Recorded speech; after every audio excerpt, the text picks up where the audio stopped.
paz do Senhor, povo de Deus. Deus abençoe seu dia. Para a honra e glória do Senhor, abençoe o nosso final de semana, que tudo venha acontecer tudo bem, bênçãos sem medidas. Hoje, a gente vai estar finalizando a nossa sequência sobre juízes, falando hoje sobre Samuel. Então, hoje a gente vai estar falando sobre Samuel, o último juiz, e automaticamente o primeiro profeta, vindo da monarquia, que já começa, a gente fala um pouco dos reis de Israel. Então, nessa manhã, nesse dia, agora a aula é gravada, então você vai estar vendo de dia, de noite, de tarde. Mas a gente está aqui de manhã dando a aula, mas amém. E você venha estar aprendendo, então não importa o dia que você esteja vendo, que você venha aprender muito sobre Samuel nesse dia, que você venha aprender mais detalhes sobre esse sacerdote, esse profeta, esse juiz. Então, a gente vai estar falando um pouquinho mais sobre ele. Então, vamos primeiro estar orando, A gente está agradecendo o Senhor. Senhor, meu Deus e meu Pai, nós louvamos e agradecemos o Teu santo e poderoso nome. Muito obrigado, Senhor, por mais um dia de vida. Muito obrigado, meu Pai, pelo fôlego de vida que o Senhor nos concede. Agradeço pela minha casa, pela minha família. Eu louvo pela vida, meu Pai, dos Teus filhos que estão assistindo essa aula nesse momento. Guarda eles, meu Pai, onde eles estiverem, em casa, no trabalho, na faculdade, na rua, Senhor. Meu Pai, que essa aula venha tocar, Espírito Santo, profundamente, meu Pai, as nossas vidas e também, meu Pai, agregar mais conhecimento da Tua palavra sobre nós.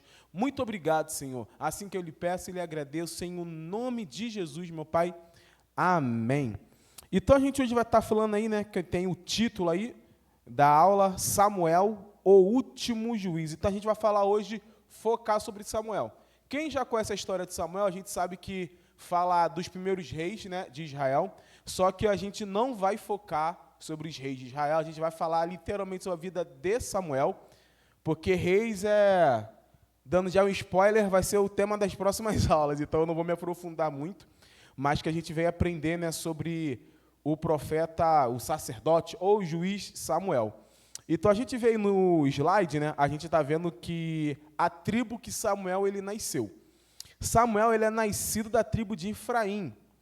E só que a gente vai ver com o decorrer do tempo, que Samuel, se a gente olhar lá, eu peço perdão para os irmãos que eu não coloquei referência bíblica, mas em 1 Crônicas, capítulo 6, lá no comecinho, fala genealogia. E na genealogia de Samuel, ele é da linhagem de Levi. Olha só que é engraçado, que muita gente fala, não, porque Samuel, ele não é da tribo de Levi. Na verdade, ele vem da linhagem. Se a gente perceber, ele vinha da família de Coate.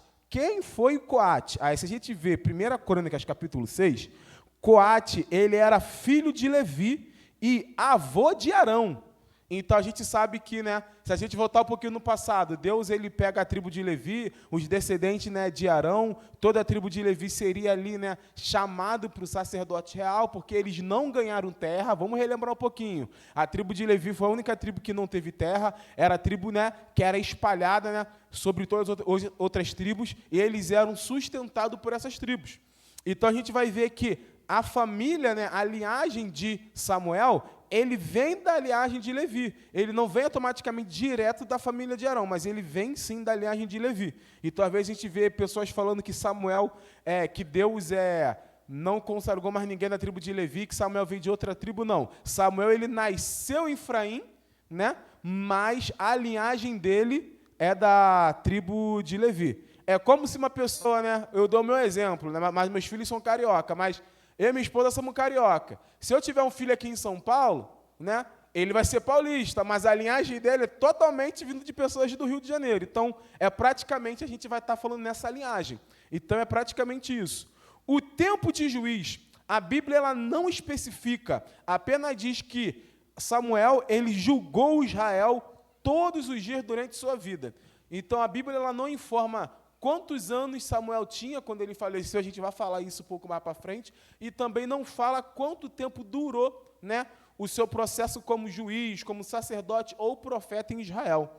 Uma curiosidade, Samuel foi a única pessoa exclusiva que ela foi juiz, sacerdote e profeta. Então, Samuel foi a única pessoa na Bíblia que a gente consegue ver e identificar que ela teve esses 3 ministérios, sendo juiz, sendo sacerdote e sendo profeta na casa do Senhor. Então, a gente agora vai falar um pouquinho sobre o nascimento, né? O próximo slide fala sobre o nascimento de Samuel. O nascimento de Samuel está em 1 Samuel capítulo 1 toda. A gente vai ler lá, a gente vai falar um pouco sobre Ana e Penina. Como eu quero focar um pouco em Samuel, e a gente também já conhece a história de Ana e Penina, eu não vou me aprofundar muito na história de Ana e Penina. Aí o que fala, né? Que Samuel ele era filho de Eucana, que era seu pai, e Ana, que era sua mãe.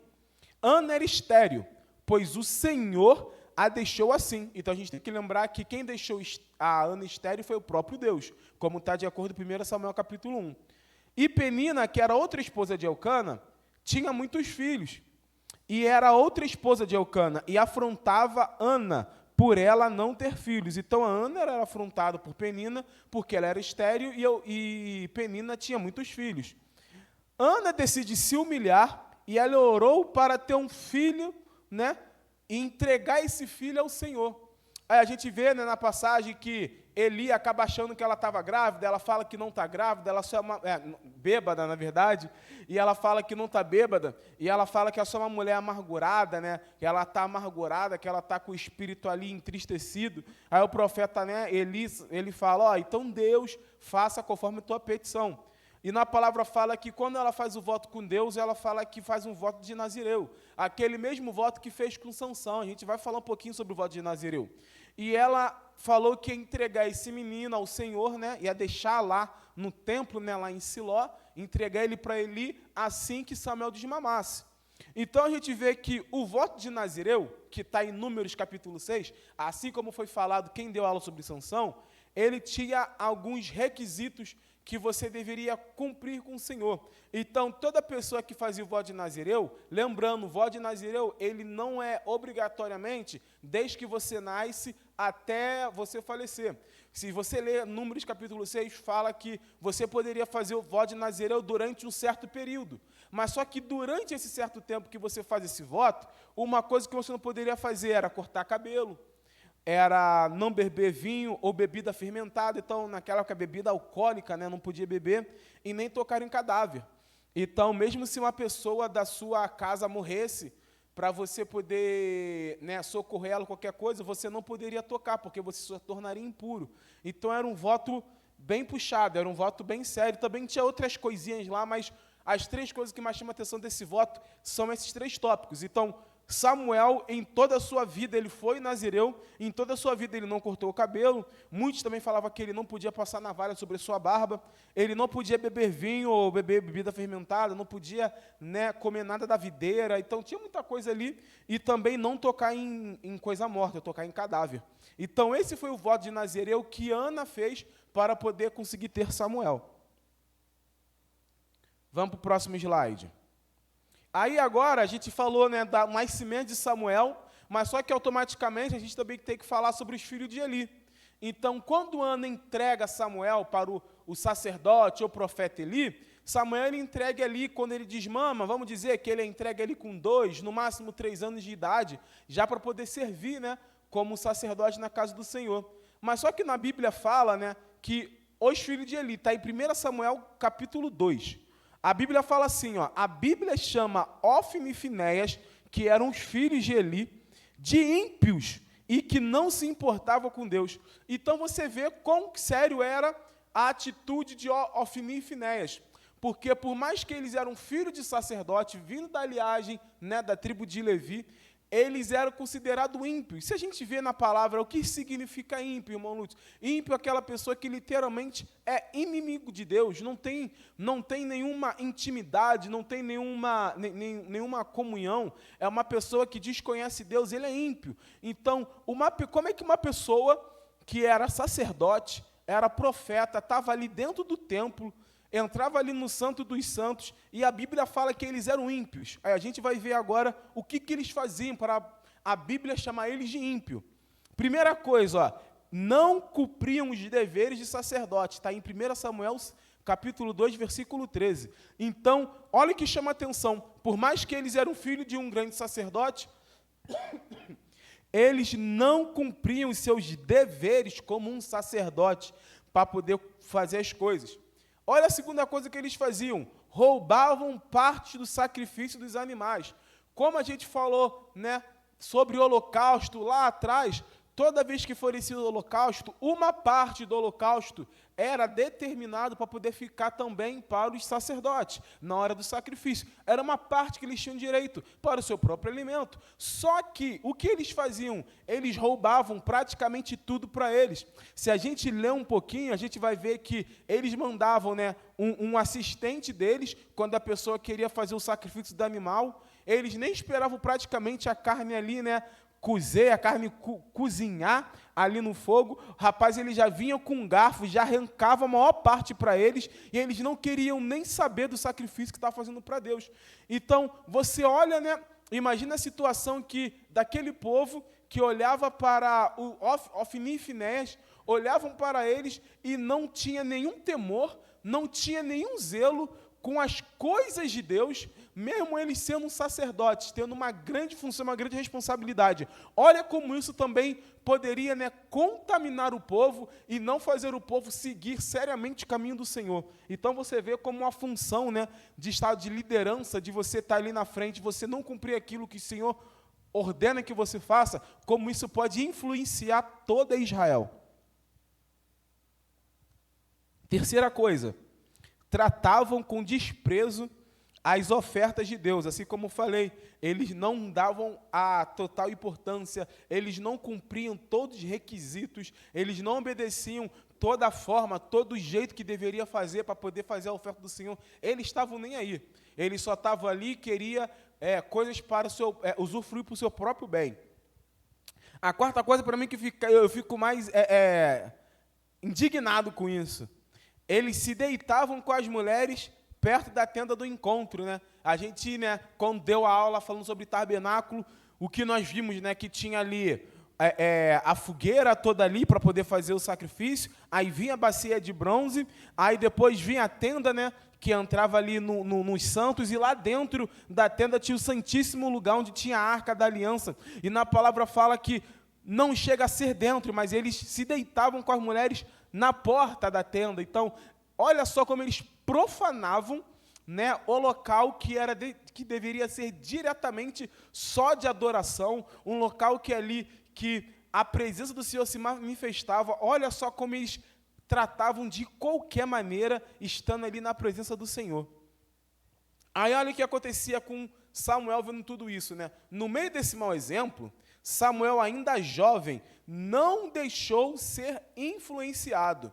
Samuel crescia diante de Deus e do povo e se tornando exemplo e referência como homem de Deus. Isso está escrito em 1 Samuel, capítulo 2, versículo 18 e versículo 26. Então, olha só, mesmo Samuel criança, mesmo Samuel ali crescendo, vendo mau testemunho, vendo as pessoas não fazendo conforme a vontade do Senhor, Samuel, ele olhou e ele decidiu, foi uma decisão, o quê? Ele não se contaminar, ele não seguir tudo aquilo que Ofni e Finéias, que eram, né, a gente vai entender que eram sacerdotes mais velhos, que deveriam ser um espelho, uma referência para Samuel, mas Samuel, ele não seguiu aquilo. Então, imagina o Samuel, que ele obedecia tudo que ele fazia, ele cumpria tudo aquilo que ele mandava fazer, mas quando ele olhava Ofni e Finéias fazendo algo que era errado, profanando as coisas do Senhor, Samuel, ele falava assim, não, eu não, se eles estão fazendo também eu vou fazer. Não, Samuel se posicionava.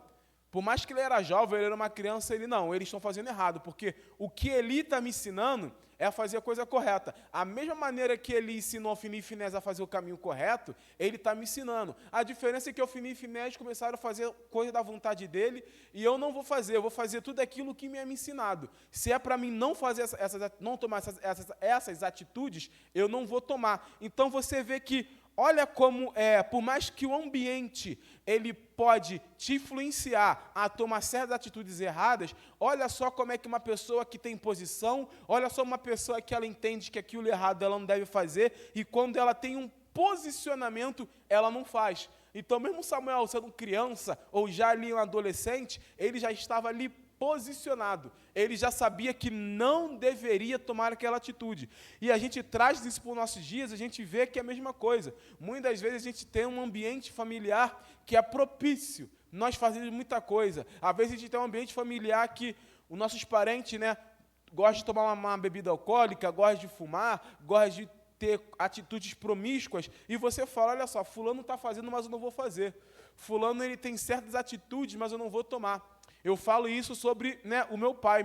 Eu cresci vendo meu pai bebendo, e mesmo assim eu falei, cara, eu não vou beber, porque isso aí para mim é uma coisa que faz mal. A minha esposa, ela tinha uma sogra que, minha sogra, infelizmente, né, uma sogra, mãe dela, minha sogra, infelizmente, ela falava muito palavrão. E uma coisa é que minha esposa, ela não seguiu o caminho. Ela falava, não, acho muito feio ficar falando toda hora palavrão, muita palavra feia, muita palavra chula. E ela decidiu não seguir esse caminho. Então, por mais que o ambiente, muitas vezes, claro, ele pode ter uma certa influência e você acabar seguindo, né, o fluxo daquele ambiente que você convive, mas quando você se posiciona, quando você entende que você não deve ter aquela atitude de fazer aquilo, você então o quê? Faz que nem Samuel. Pode estar fazendo errado, pode estar tomando aquela atitude, mas eu vou me posicionar. Eu não vou fazer aquilo que todo mundo faz. Eu vou andar literalmente na contramão daquilo que as pessoas estão fazendo. Então, essa parte do Samuel, né, sendo ali uma criança, sendo um adolescente, me chamou muita atenção sobre o posicionamento a qual que ele já tinha. E na palavra fala que, enquanto que Samuel crescia, ele crescia diante de Deus e diante do povo. Então, quando uma pessoa ela tem um posicionamento perante ao Senhor, você não está sendo uma pessoa mesquinha, você não está sendo uma pessoa santarrão, ou querendo se achar melhor do que o outro, não. Você está fazendo a vontade do Senhor, você está crescendo diante de Deus, mas também diante daqueles que estão vendo a transformação e o seu posicionamento diante daquelas situações que aparecem sobre a sua vida. Aí olha que fala, eu botei Eucana, mas eu botei errado, é Eli. Eucana era pai de Samuel. Eli, ele repreendia os seus filhos pelo mau testemunho que davam, e por não dar importância para as coisas de Deus. Porém, seus filhos desprezavam a repreensão, pois o próprio Deus queria matá-los. Olha só como isso é sério. Eles profanavam tanto as coisas de Deus, que na palavra fala ali, né, em 1 Samuel 2:25, que fala que ele começava a repreender, falava, meus filhos, o que eu escuto de vocês não é boa coisa, o que o povo fala de mim sobre vocês não é bom, se arrependam, parem de tomar essa atitude, vocês são sacerdotes, vocês são profetas, vocês são aqueles que levam o povo a Deus e não tem que fazer o contrário, distanciar o povo de Deus. Olha só também como Eli, né, ele tentava conversar com seus filhos, tentava repreender eles, mas na palavra fala que eles desprezavam, porque no versículo 25 fala que o próprio Deus queria matá-los. Eles profanavam tanto, eles estavam brincando tanto com as coisas de Deus, eles desprezavam tanto Deus, que Deus falou, chega, o meu limite com eles acabou. Agora eu quero matar eles, porque não se brinca com as coisas que eu faço, não se brinca com as coisas santas que eu mando meu povo fazer. Aí a pessoa, né, hoje em dia a gente fala assim, mas Deus é amor, mas também foi o consumidor, irmão. A paciência de Deus também, ela chega um momento, irmão, que quando ela estoura, né, explode a tampa da panela, já era, irmão. Então, Deus, ele falou, chega, minha paciência acabou, dei oportunidade para eles e eles não quiseram se arrepender. Então, Deus falava, eu vou matá-los. Olha como tão sério, né? Isso pode acontecer quando a gente não leva a sério as coisas de Deus, quando a gente despreza as coisas do Senhor. Aí, olha só o próximo slide. O próximo slide vai falar literalmente sobre a profecia que foi contra Eli.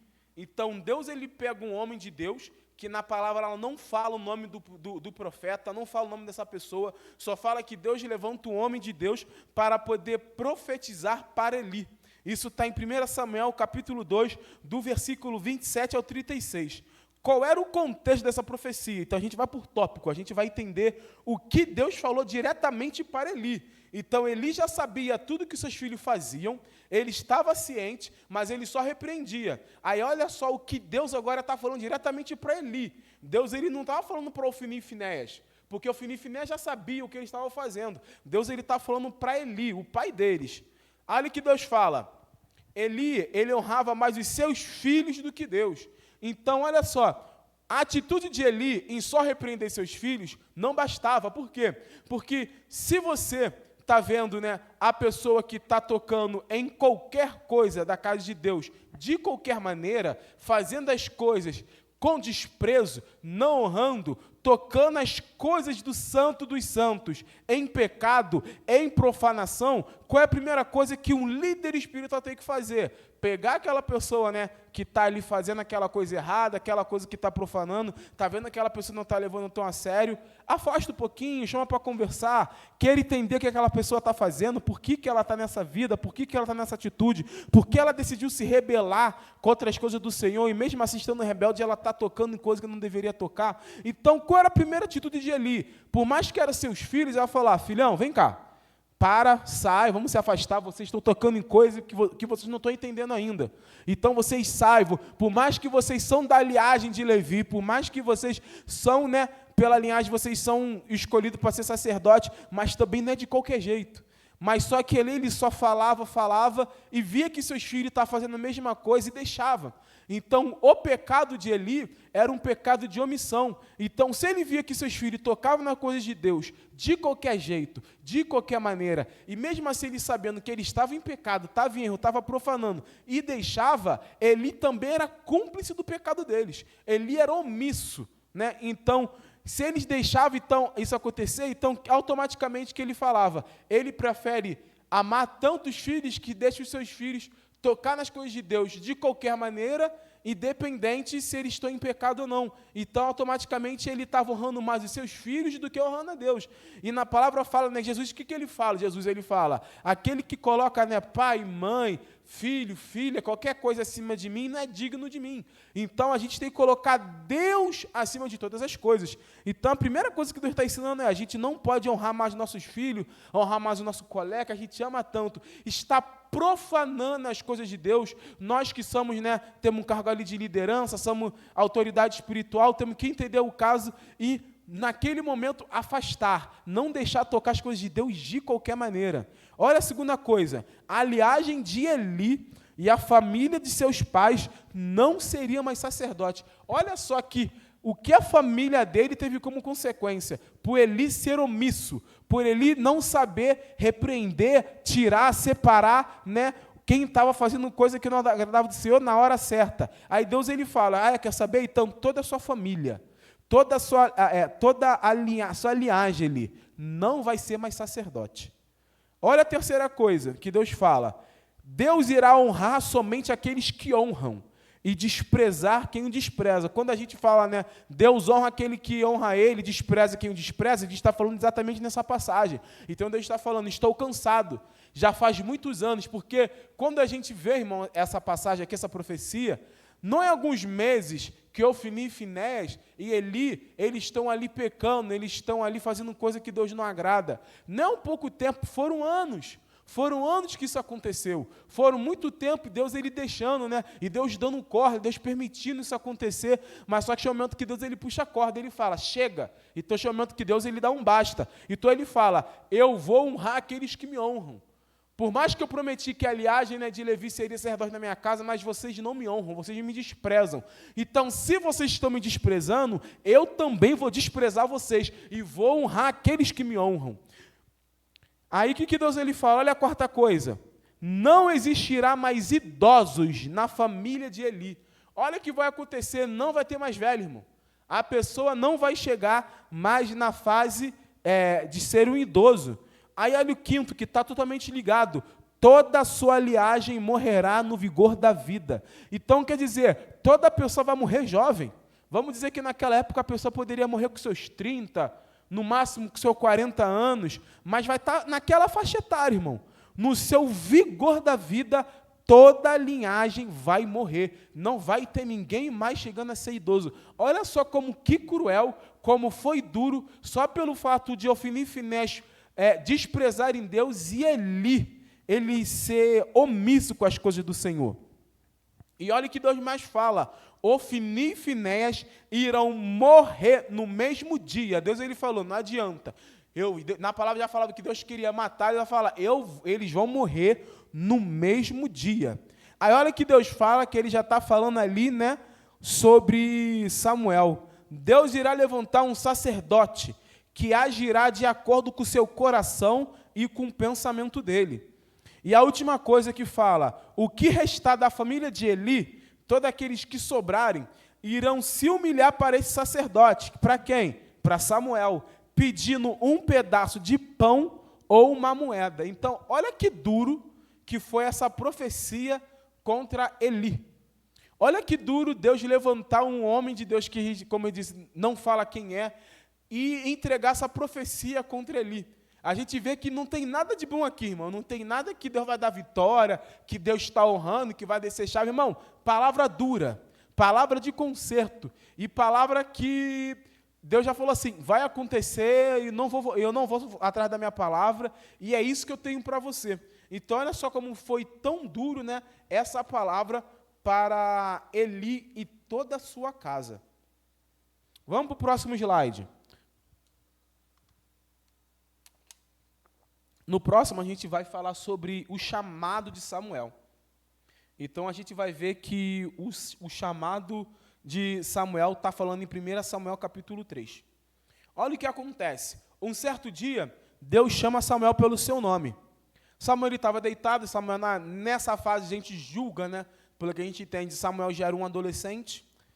Samuel vai ao encontro de Eli perguntando, o Senhor me chamou? E Eli diz, eu não chamei, e mandou ele deitar de novo. Então, Samuel estava deitado, imaginando que ele escuta uma voz chamando, Samuel. Aí ele pensa, opa, ele está me chamando, vai Eli, nada. Ele, não te chamei não, vai deitar. Isso se repete pela segunda vez. E quando acontece pela terceira, que Samuel chega a Eli, ele entendeu, já entendi. Quem está chamando Samuel não sou eu, é o Senhor. E a Bíblia relata que Samuel ainda não conhecia Deus e que nunca tinha ouvido a voz do Senhor. Então, olha só que interessante, é o seguinte, por mais que Samuel, ele viu Ofni e Finéias profanarem tudo dentro da casa do Senhor, por mais que Samuel era aquele obreiro que tudo, né, que Eli mandava ele fazer, ele fazia, mas Samuel ainda não tinha uma intimidade com Deus. Samuel ele ainda não conhecia Deus. A própria Bíblia relata isso. Samuel ele não conhecia o Senhor, nunca ouviu a voz de Deus. Mas espera, então como é que Samuel, sendo uma pessoa que não conhecia Deus, ele estava crescendo, mesmo assim, diante do Senhor? A gente pode entender que Samuel, ele era uma pessoa, né, vamos botar entre uma pessoa religiosa.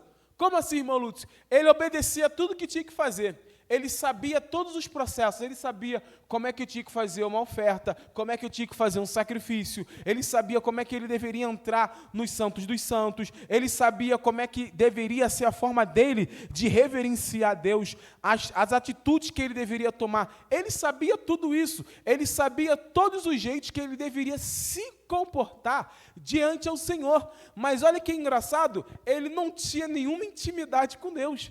Ele não conhecia o Senhor, ele não conhecia a voz de Deus. E olha só que hoje eu gosto de trazer, né, para o nosso dia a dia, como existem pessoas que na igreja, hoje em dia elas são assim. Elas sabem que mentir é pecado, elas sabem que não deve viver uma vida profana, elas sabem que ela deve ser justa, ela deve fazer o bem, ela sabe que tem que amar o próximo, ela sabe que tem que aceitar Jesus para alcançar a sua salvação, ela sabe, ela cumpre, né, todos os deveres que o cristão deve cumprir, mas muitas das vezes essas pessoas elas fazem porque é ensinado por alguém, é ensinado pelo nosso apóstolo, pelo seu líder, por um pastor, mas ela não tem ainda uma intimidade com o Espírito Santo. Ela ainda não tem uma intimidade com Deus. Ela sabe o que ela tem que fazer, mas ela nunca passou por uma experiência íntima com o Senhor. E olha o que aconteceu com Samuel, é a mesma coisa. Se a gente puxa a vida de Jó, é a mesma coisa. O que fala lá em Jó? Que depois de tudo que ele passava, porque olha que Deus ele fala de Jó. Jó era homem íntegro, reto, né, obediente ao Senhor e se afastava das coisas do mal. Mas quando a gente vê lá no finalzinho, o que Jó fala? Eu conheci o Senhor de ouvir, mas agora meus olhos te veem. Então a gente entende que a religiosidade, ela é um caminho, né, de salvação, ainda de aprendizado, muito bom. Mas só que Deus ele chega um momento e fala assim, olha só, até agora você foi religioso, você está cumprindo tudo aquilo que lhe foi dito. Mas chega o momento que Deus ele quer furar aquela bolha. Ele fala, eu vou lhe mostrar o que tem além de você viver só no seu mundinho, de você só cumprir tudo aquilo que tem que cumprir. Eu quero que você veja o que é viver conforme toda a minha vontade, na liberdade que eu te dou em viver através em Cristo, para ter uma intimidade com o Senhor, a intimidade de você ter com o Espírito Santo. Então, olha só o que Samuel, né, adolescente ali crescendo, ele estava aprendendo a ouvir a voz do Senhor, em ter uma intimidade. E muitas vezes eu quero falar isso para você, para nós, que muitas vezes nós somos religiosos e Deus está falando, chegou o momento de você viver uma intimidade comigo, chegou o momento da gente furar essa bolha da sua religiosidade, para você entender o que é escutar minha voz, para você entender, né, o que é estar sensível ao Espírito Santo. Então Deus, ele requer isso de nós. Aí o que isso acontece? Na terceira vez ele entendeu que o Senhor chamava por Samuel, ele orienta para Samuel responder, e Samuel mesmo assim fez. Então o que ele chegou e falou assim: Samuel, quando você ouvir a voz de novo, você fala, Senhor, eis-me aqui. Então a gente vai para o próximo slide, olha o que fala. Né, quando Samuel ele ouve o Senhor, né, o Senhor ele se apresenta para Samuel, e fala muitas coisas para Samuel, né? E na palavra fala, Samuel crescia e Deus estava com ele. Fazia-se cumprir todas as suas palavras. Todo o povo de Israel, desde Dan até Berseba, reconheceu que Samuel era um profeta do Senhor. Então Deus ele se revela para Samuel, né? Deus ele se revelou para ele. Samuel, ele recebeu toda aquela mensagem, aquilo que Deus ele falou para Samuel. E eu não coloquei, irmão, peço perdão, que eu estou olhando aqui, eu não coloquei essa informação. O que aconteceu? Deus ele se revelou para Samuel, e tudo aquilo que Deus ele se revelou para Samuel foi exatamente falando a respeito da profecia que aquele homem de Deus tinha falado para Eli. Então, quando Deus ele se revela para Samuel, ele praticamente repete tudo aquilo que ele falou para Eli, e falando que ele escolheu Samuel para poder estar assumindo o lugar de Eli. Aí, na palavra fala que acontece no dia seguinte, Eli, ele questiona Samuel a respeito do teor daquilo que Deus tinha falado com ele. Samuel fica meio receoso para poder falar a verdade, e ele fala, olha só, em nome do Senhor, fala tudo que Deus mandou. Não nega, não queira esconder aquilo que Deus falou com você. Aí na palavra fala que Samuel ele fala tudo aquilo que o Senhor tinha falado com ele, só para poder confirmar aquela profecia que ele tinha recebido, e ele simplesmente ele fala, se Deus falou isso, então seja feita a vontade dele. Quando a gente lê essa passagem, a gente percebe que ele fica tipo assim, bem triste, né? Porque Deus usou o homem de Deus para falar com ele, e Deus agora confirmou através de Samuel, para poder confirmar a mesma profecia que tinha falado com ele.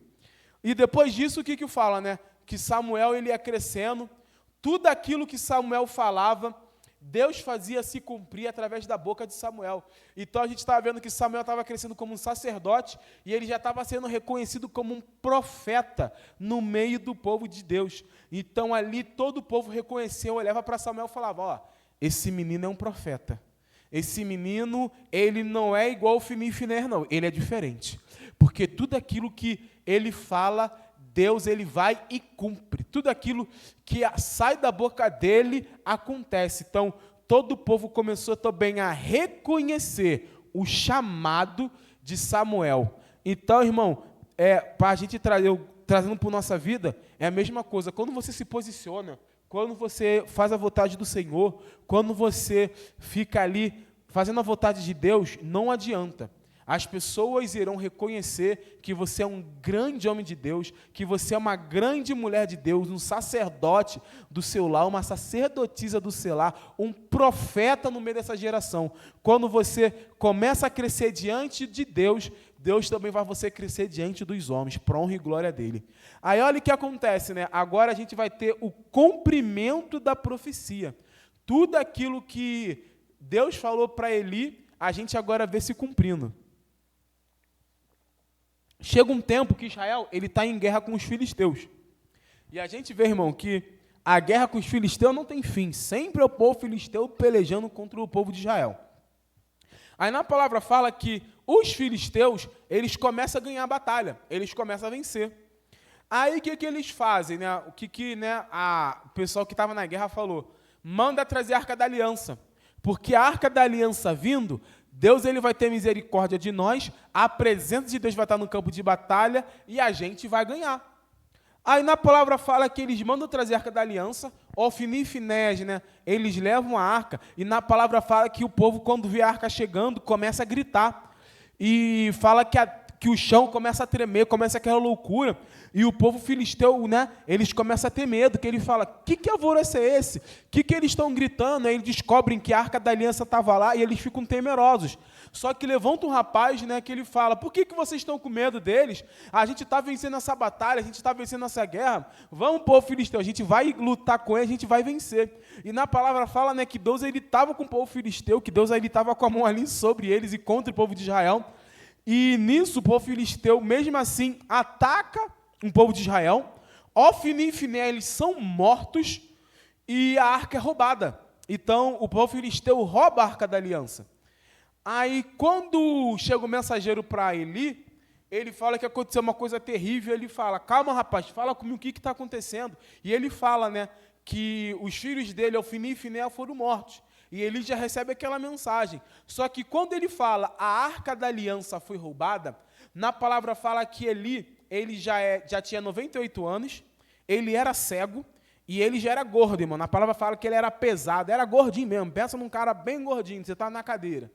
Aí quando ele ouve a notícia, né, que a Arca da Aliança, a Arca de Deus foi roubada, na palavra fala que ele cai para trás da cadeira e quebra o pescoço e morre ali mesmo.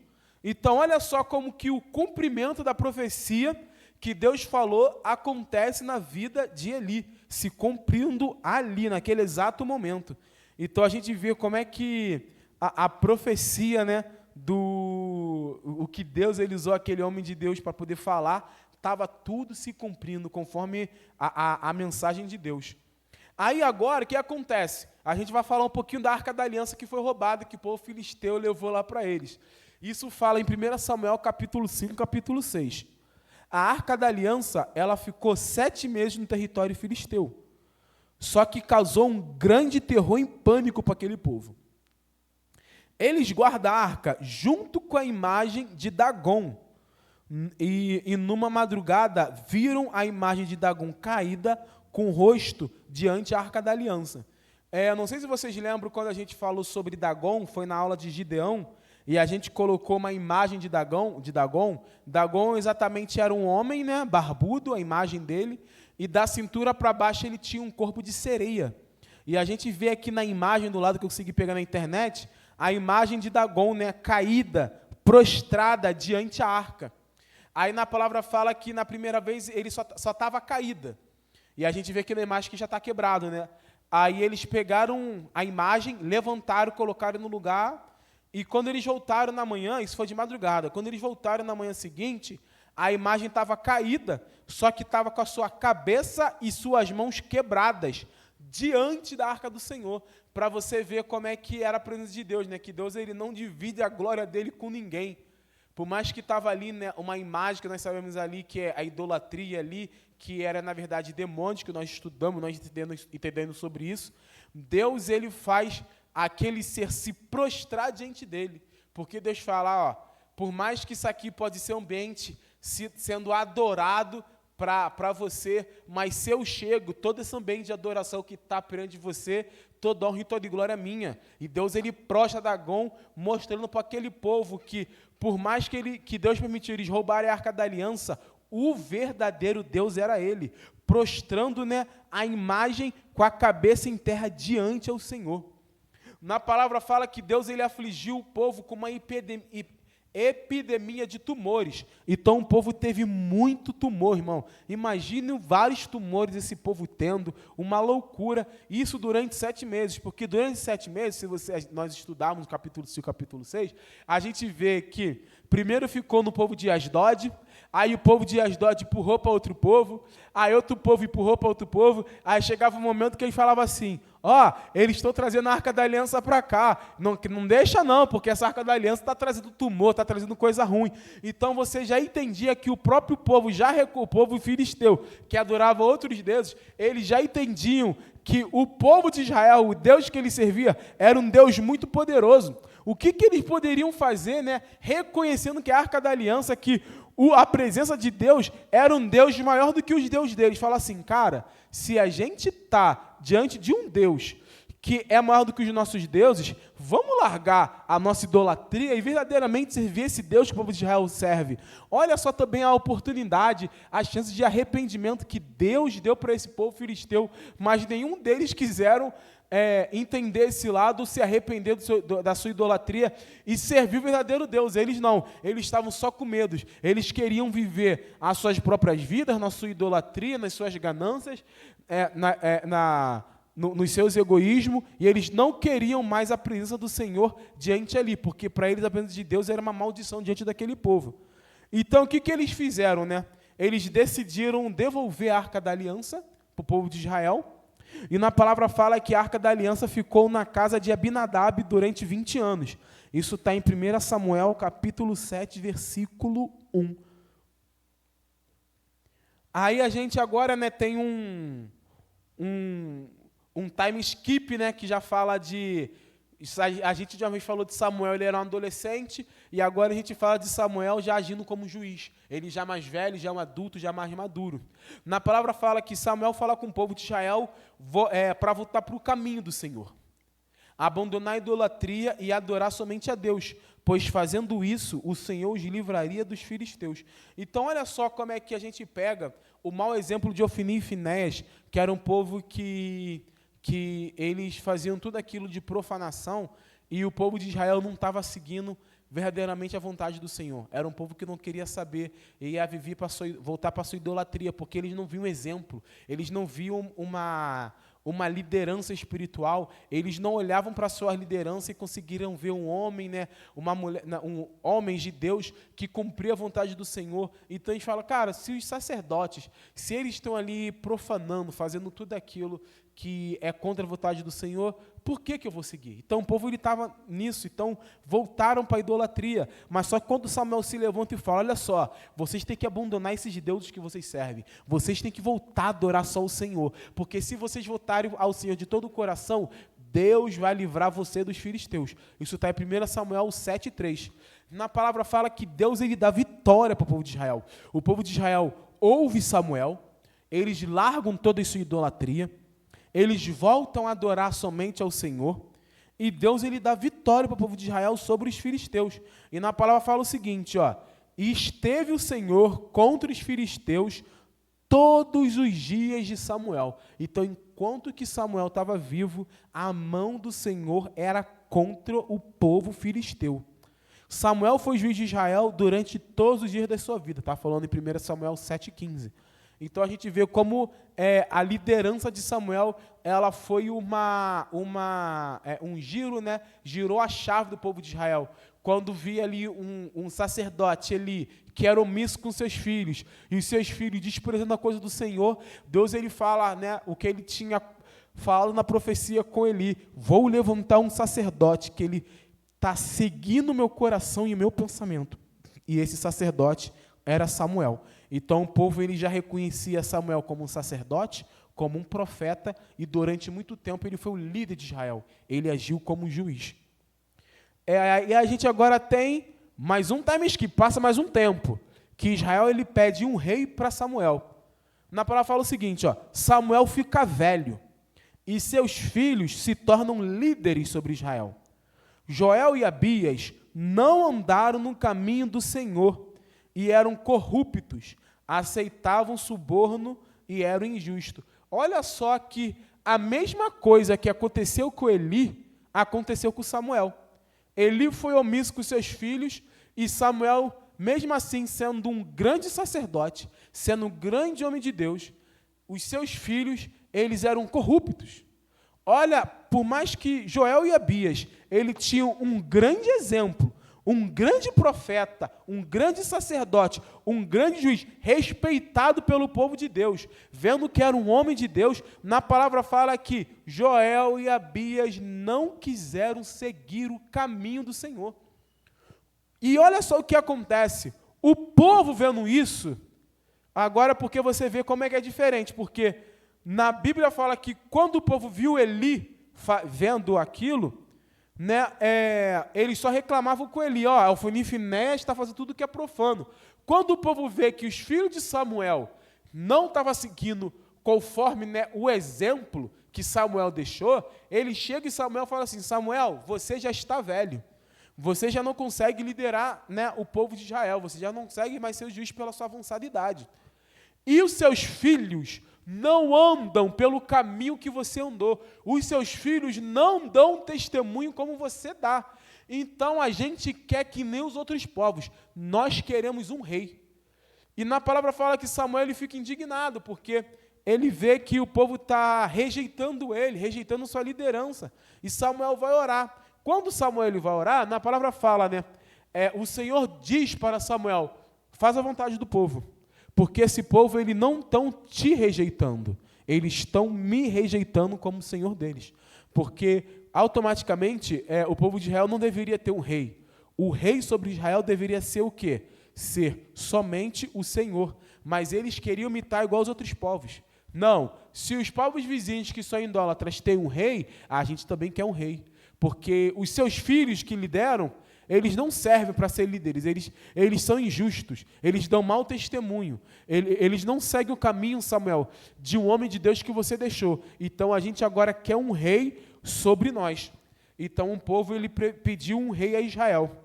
Aí a gente fala, né, sobre o primeiro rei de Israel, que foi Saul.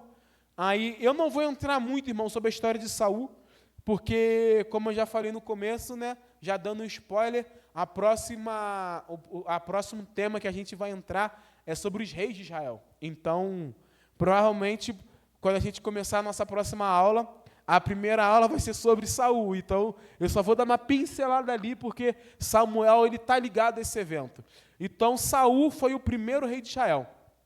Saul é consagrado como rei de Israel por Samuel. Então, é Samuel que consagra Saul. Só por uma curiosidade, na palavra fala que o homem mais alto daquela terra, ele batia no ombro de Saul. Então, para a gente ter uma ideia de como Saul era alto, né? Saul, ele comete alguns erros que faz ele perder o seu reinado. Não vou entrar em detalhes sobre esses erros de Saul. Quem falar sobre Saul vai explicar o que ele fez.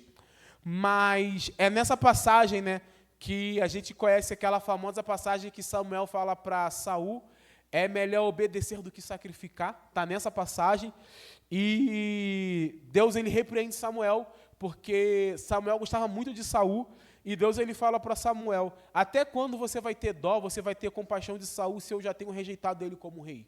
Porque na palavra fala que Deus ele se arrepende de ter consagrado Saul como rei, e isso mexeu muito com Samuel, mas Deus fala que é para ele seguir, para ele ungir um rei segundo o seu coração. Aí a gente vê ali Samuel ungindo o segundo rei, que ali para de falar sobre Samuel, e Samuel, quando ele vai ungir o segundo rei, ele erra, porque quando ele entra na casa de Jessé, ele vê o filho mais velho de Jessé. Se não me engano, era Eliabe, né? Eliabe é o filho mais velho, e quando Samuel ele olha, ele fala, ele tinha toda a postura, né? Aparentemente, tinha a cara de rei, se apresentava como rei, tinha a postura de um rei. Ele falou, certamente, esse é o escolhido do Senhor. Aí Deus ele chega para Samuel e fala assim, Samuel, você vê com os olhos, mas eu vejo o coração. E eu vendo essa passagem falo, Senhor, como é que pode? Porque Samuel era o homem de Deus. Na palavra fala que ele foi levantado segundo o seu coração, segundo o seu pensamento, mas chegou um momento que o que ele olhou, segundo o coração dele, Deus falou, não é isso aí não. E olha como a gente tem que ter cuidado com tudo aquilo com o nosso achismo, né? Porque tem muita gente que tem cara de profeta, jeito de profeta, age como profeta. Aí o Espírito Santo fala assim, olha só, tem caroço nesse angu aí, rapaz, não é profeta não. Não é profetiza não, rapaz, vigia. Aparenta, né? Nem tudo que reluz é ouro. Então, Deus ali já dando puxão de orelha ali para Samuel. Aí na palavra fala que quando aparece Davi, automaticamente o Espírito brada e fala, certamente esse é o rei. Pode derramar óleo sobre a vida dele. E aqui, irmão, se encerra na Bíblia falando sobre Samuel, né? Aí a gente vai para o último slide. Samuel, ele morreu, e todo Israel se reuniu e pranteou, e o sepultaram onde tinha vivido, em Ramá. Depois de Davi, foi para o deserto de Maom. Isso foi em 1 Samuel, capítulo 25, versículo 1. Então a gente vê como é que o ministério de Samuel, né, ele não é tão detalhado assim, mas vai pegando, falando sobre Samuel criança, adolescente, um Samuel mais adulto, um Samuel já idoso, e depois já pula para a morte dele. E a gente vê a importância de Samuel. Olha a conclusão. Samuel, ele desempenha múltiplas funções cruciais. Profeta, sacerdote e juiz. É lembrado por sua liderança espiritual, especialmente durante a transição de Israel de uma confederação tribal para uma monarquia. Então, Israel era uma tribo, agora virou uma monarquia porque tem rei.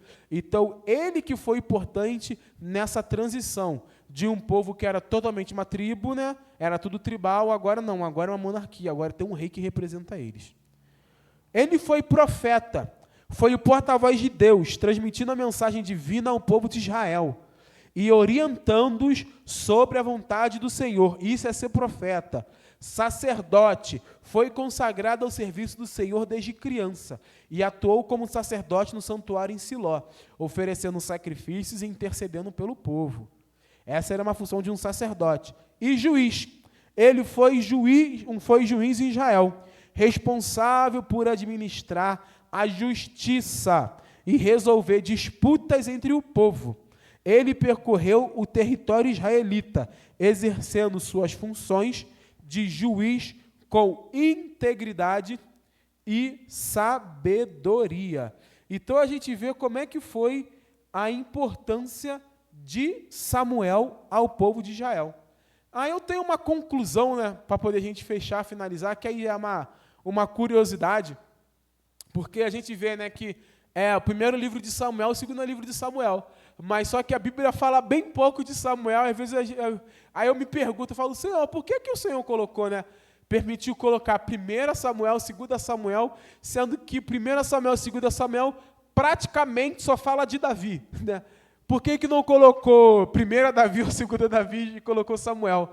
E a gente vê que foi devido à importância de Samuel. A importância de Samuel foi tão grande nos eventos descritos, né, que a sua atuação como último juiz, como profeta, como sacerdote, a consagração do primeiro rei, a transição, né, de sair de uma tribo para poder ser uma monarquia. Então, é honrar. A gente bota, né, a 1 Samuel foi uma forma de honra. Honrar pelo ministério, honrar pela chamada e reconhecer a importância de Samuel, né, nessa transição do povo de Israel. Amém? Meus irmãos, que você venha aprender muito com essa aula, que a gente falou um pouco, né, sobre a vida aí de Samuel, o último juiz de Israel, que a gente veio entender sobre liderança, sobre posicionamento, sobre não deixar o ambiente influenciar, não importa como seja o ambiente que a gente vive hoje, é a gente que tem que mudar aquele ambiente, porque na palavra fala que nós somos sal da terra e luz para o mundo, então é você que tem que deixar o Espírito Santo de Deus mudar o ambiente que está ali nos cercando, o ambiente que a gente vive naquele local. Então, que todas as suas dúvidas que vocês tiverem, postem lá no grupo, tá? Irmão Lutzon, lá, professores, me ajuda, a aula de Samuel, isso aqui fiquei com dúvida, nós, professores, teremos o maior prazer e orgulho de poder estar tirando toda dúvida de vocês. Então, irmão, que Deus abençoe a sua semana, Deus abençoe a sua vida. Vamos estar orando ao Senhor. Senhor, meu Deus e meu Pai, muito obrigado por essa aula, que nós vamos aprender, meu Pai, a respeito cada vez mais de Samuel, como ser um líder espiritual, como não deixar o ambiente nos influenciar, como nós nos posicionarmos, como nós fazer a diferença nos ambientes que nós frequentamos, Senhor. Meu Pai, abençoa, Senhor, a semana do teu filho, abençoa o dia dele, repreenda todo mal, repreenda tudo que não provém de ti. Deus, eu entrego a vida de cada um em tuas mãos. Muito obrigado por essa aula. Meu irmão, que Deus abençoe a sua vida, em o nome de Jesus. Fique na paz e lembrando, a próxima vai ser o nosso resumão sobre os juízes. Então não perca, vamos colocar todos os detalhes lá no grupo do WhatsApp. Deus abençoe a sua vida grandemente. Fique na paz.